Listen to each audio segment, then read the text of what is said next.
Seorang soleh penting ada tidak? Butuh ada tidak? Kalau kita menyebut nama orang soleh, membicarakan sejarah orang soleh, menceritakan manaqib orang soleh, dapat menghidupkan hati atau tidak? Dapat menghidupkan hati atau tidak? Kalau kita sebaliknya membacakan kisah orang-orang yang berjana, membicarakan kisah dan nama orang-orang soleh, apakah hati kita akan hidup? Apakah hati kita akan hidup? Apakah hati kita akan hidup? Makanya perbanyak baca sejarah orang soleh. Bagaimana cara kita mendengarkan cerita orang soleh? Dekat dengan ulah, ngaji dengan ulah, belajar dengan ulah. Makanya cintai orang soleh, khususnya anak-anak muda. Saya tidak akan berbicara lama dan panjang pada malam yang mulia ini. Inti daripada haul agar kita bisa mengambil pelajaran daripada kewafatan orang soleh. Ikuti ibadahnya, ikuti sholatnya, ikuti bagaimana keilmuannya. Berapa banyak kata para ulama, man nadhara ila nihayatar rijal shara zindiqa.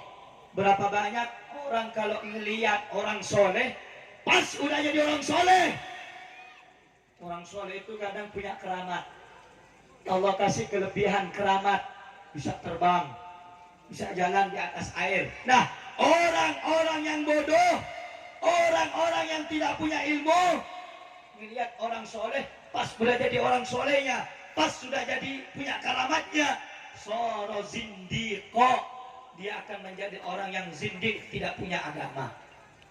Bagaimana yang baik? Waman nadhara ila bidayatir rijal soro siddiqo.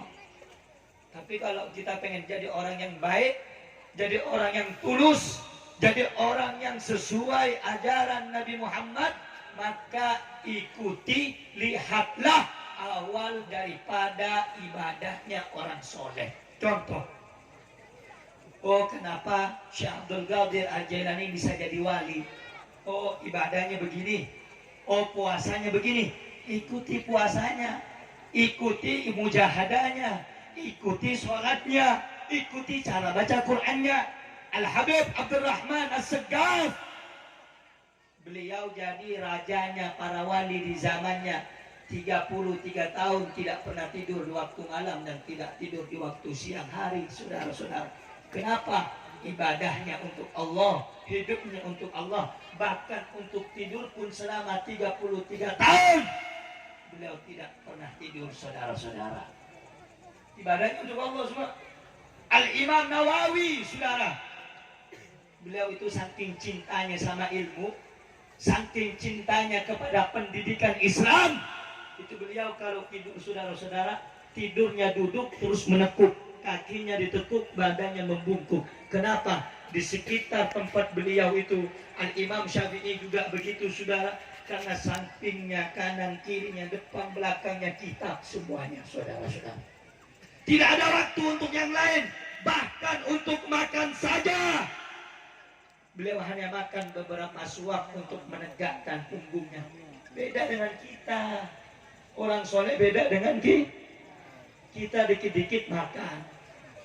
Kalau orang soleh sedikit mah, kalau kita dikit-dikit mah. Mau pengajian makan, di pengajian, pulang pengajian, mau tidur, nonton TV, masuk kamar, pergi dapur, keluar rumah, lihat rest area, makan.